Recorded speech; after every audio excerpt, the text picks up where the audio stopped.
Hello दोस्तों, स्वागत है आप सभी का एक बार फिर से हमारे YouTube चैनल लक्ष्य बोध के गुरुजी पर। और आज की इस वीडियो में हम डिस्कस करने वाले हैं उत्तल दर्पण और उसके उपयोग के बारे में। जैसा कि आप जानते हैं कि हमने पिछले लेक्चर में डिस्कस किया था कि अवतल दर्पण किसे कहते हैं और उसके कुछ उपयोग के बारे में हमने बात की थी। आज की इस वीडियो में हम इसके बारे में जानेंगे कि उत्तल दर्पण क्या होता है और उसके कुछ उपयोग क्या होते हैं। चूंकि हम इसे शॉर्ट टाइप में जानेंगे, शॉर्ट टाइप का मतलब है कि मैं आपको शॉर्ट माइंड मैप बनाने की ट्रिक बताऊंगा, शॉर्ट नोट बनाने की ट्रिक बताऊंगा आज की इस वीडियो में। साथ ही साथ उन दोनों टॉपिकों के बारे में भी बताऊंगा।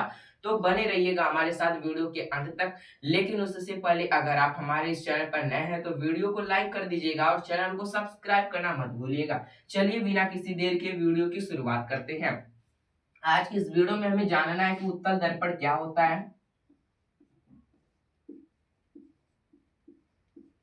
सबसे पहले हम जान लेते हैं कि आखिर उत्तल दर्पण कहते किसे हैं। तो मेरी बातों को ध्यान से सुनिएगा कि जैसा कि आप जानते हैं कि ऐसा दर्पण जिसमें दबे हुए तल से प्रकाश का परावर्तन हो और उभरा हुआ तल पॉलिश किया हुआ होता है, उसे अवतल दर्पण कहते हैं। ठीक उसी का विपरीत हो जाएगा कि ऐसा दर्पण जिसके उभरे हुए तल से प्रकाश का परावर्तन हो, यानी इस टाइप का आपको जब दर्पण दिख जाए जहां पर उभरे हुए तल से प्रकाश का परावर्तन हो तथा दबा हुआ तल पॉलिश किया हुआ होता है, तो उसे क्या कहा जाता है? उत्तल दर्पण कहा जाता है। इसका नाम हो गया M M-1। यहाँ पर पोल है, तब क्या हो जाएगा? ये हमारा उत्तल दर्पण हो जाएगा। उत्तल दर्पण को हम लोग अपसारी दर्पण भी कहते हैं। आखिर क्यों कहते हैं? क्योंकि यह प्रकाश किरणों को क्या करता है? फैलाने का कार्य करता है। यानी यह जो प्रकाश किरणें यह सीधे तो आएंगे लेकिन इससे टकराने के बाद बहुत ज्यादा मात्रा में फैल जाएंगी। सीधे तो आएंगे लेकिन टकराने के बाद वह क्या होंगे? बहुत मात्रा में फैल जाएंगी, बहुत अधिक।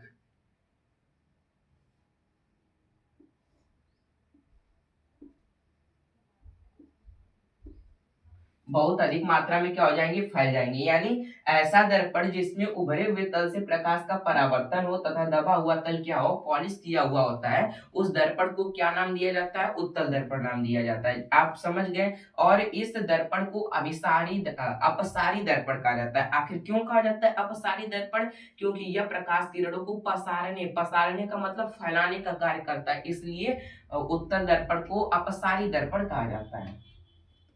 ऐसा दर्पण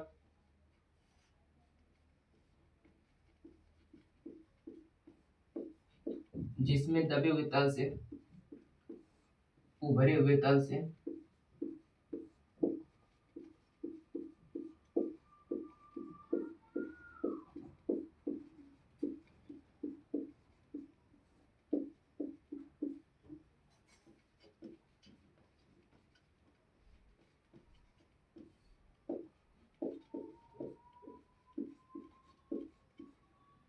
उसे उत्तल दर्पण कहते हैं।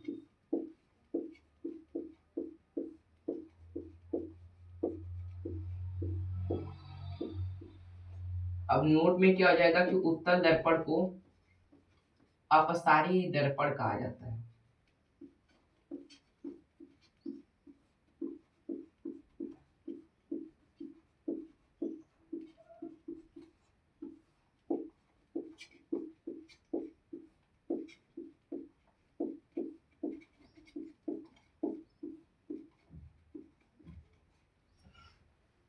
अब इसके उपयोग,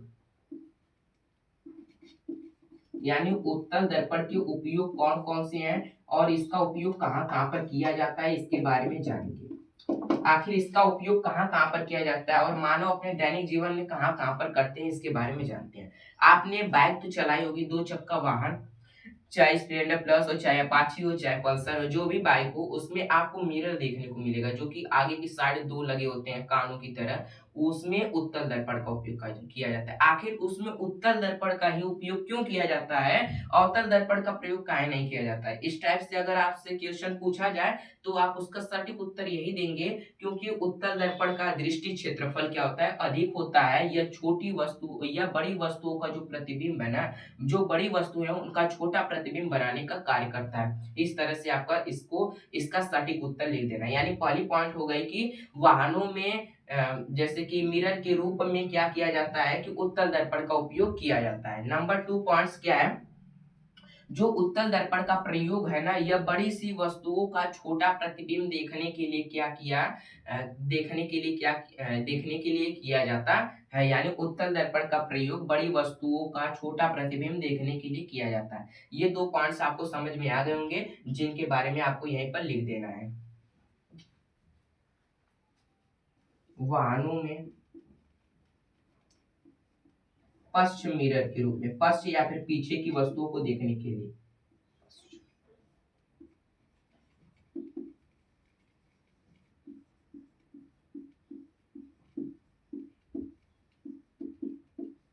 इसका प्रयोग किया जाता है।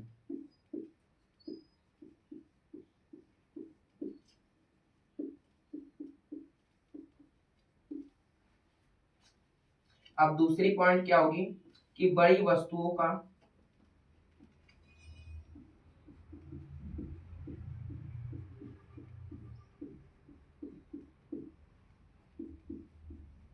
छोटा सा प्रतिबिंब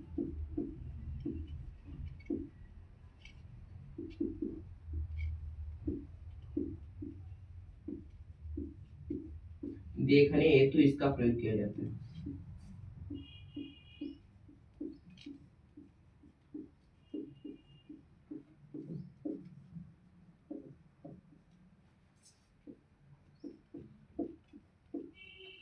यानी आपको समझ में आ गया होगा। आप उत्तल दर्पण की परिभाषा लिखेंगे, बगल में फिगर बना लेंगे, फिर इसका उपयोग डालकर ये चीजें लिख देंगे। तो मैंने आपको बहुत ही अच्छी तरह से डिस्कस करके बताया।